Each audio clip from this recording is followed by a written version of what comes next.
Hello, my queens and kings. This is your Queen Diva of dementia and Alzheimer's. Well, I had to record this over again because my first video was just too long.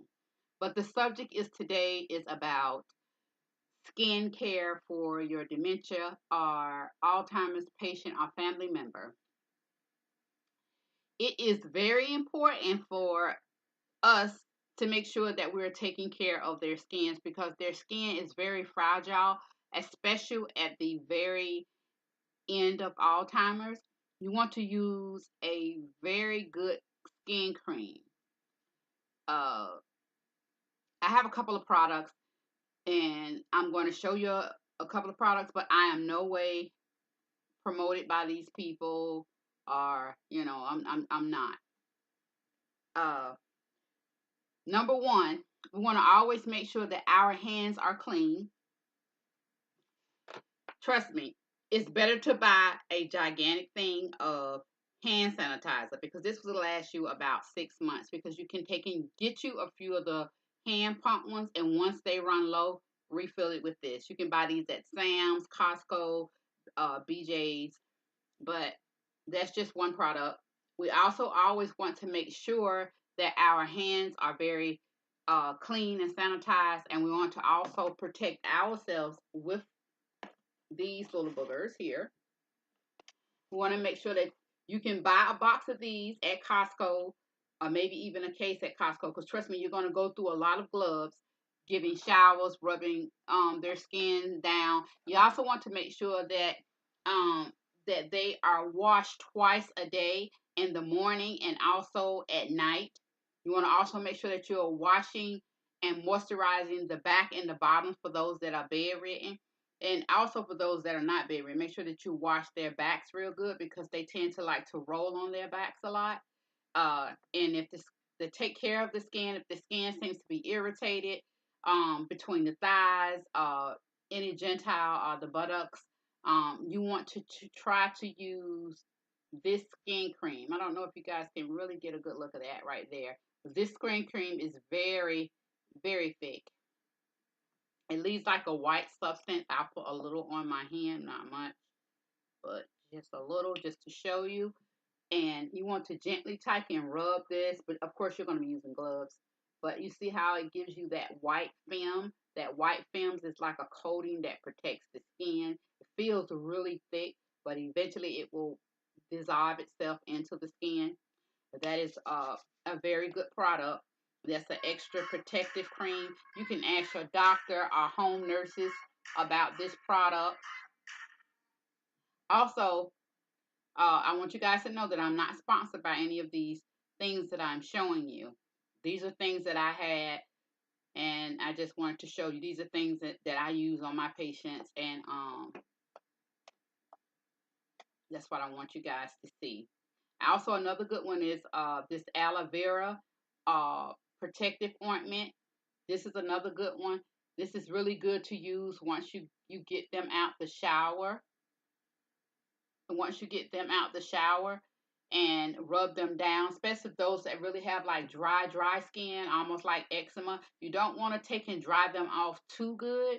You want to try to leave some water on them. That way that the cream will go in even more better. This is also a white substance, but it's a more oily substance, but it goes into the skin really good and stuff, and it's it's a little thick, but not as thick as this one. But you see the difference? This is for the bottom, and then this is for the actual skin. It moisturizes and softens the skin, and it also keeps the skin from breaking as well. For those of your patients that have like really tough and intense skin and hands, like hands and feet, you probably want to get this one right here. And I don't know if you can really see that, but yeah, you want to try to get this one. This is made by Avon, and this is definitely, truly a real repair skin item. Uh, but that is basically really what I wanted to talk about and getting them in and out of the shower. If they give you a hard time with giving them a shower, All you have to do is do things that they can remember in their past. If they were in the military, uh, say that you got an inspection today. I had a general that I had to deal with. He hate getting showers, and I told him and I addressed him by general, sir. We need to get dressed and we need to get groomed and in the shower because we have a great big inspection. All the other generals and sergeants are getting themselves in the shower and getting dressed, haircut, and all because we're having a big inspection by the president of the United States.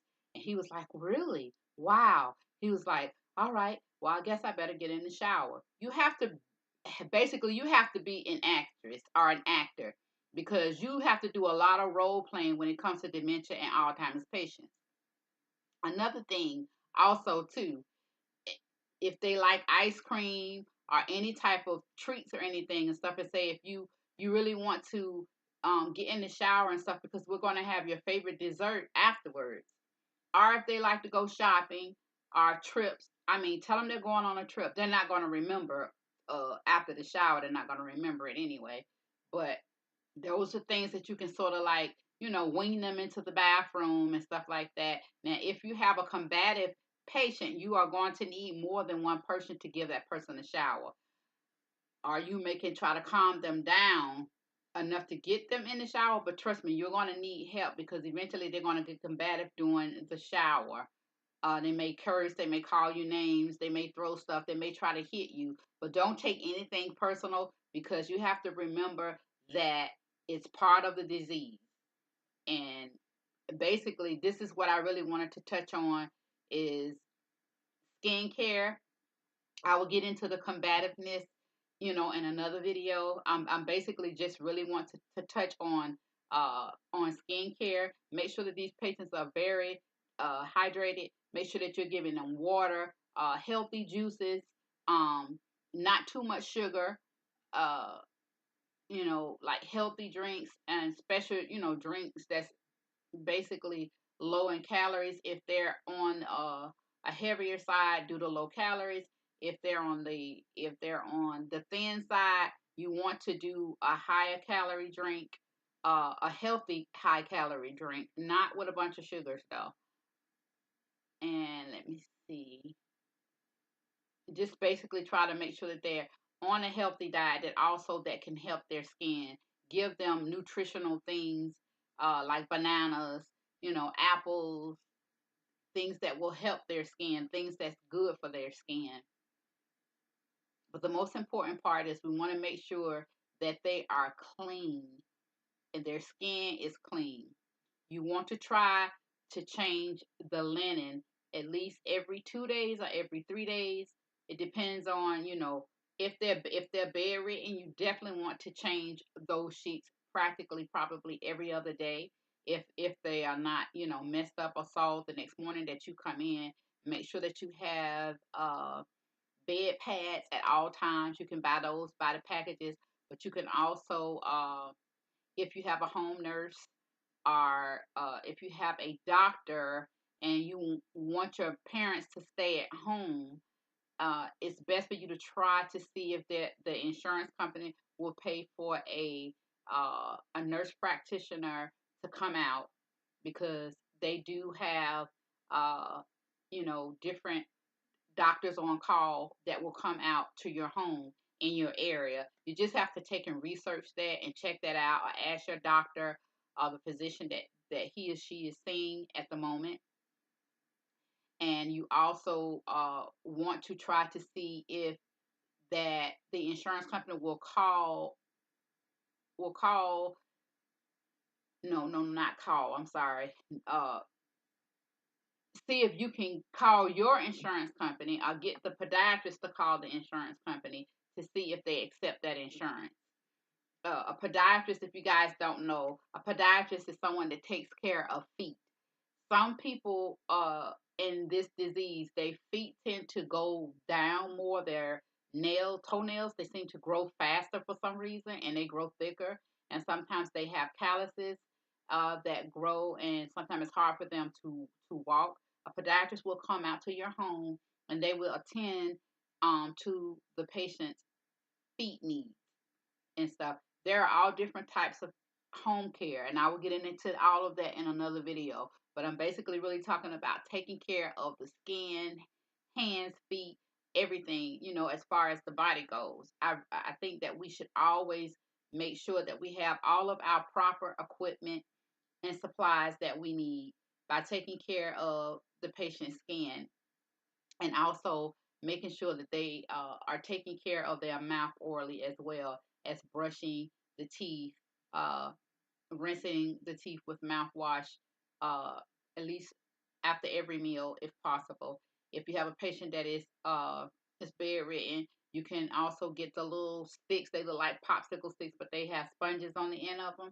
You could take those, put toothpaste on them. Some of them already have toothpaste already into it. You just have to wet it and just go around in the patient's mouth and clean their teeth and their tongue or whatever stuff, if they allow you to do that. If you don't have a combative patient, or if the patient can do it themselves, allow them to be as independent as possible, especially when it comes to showers.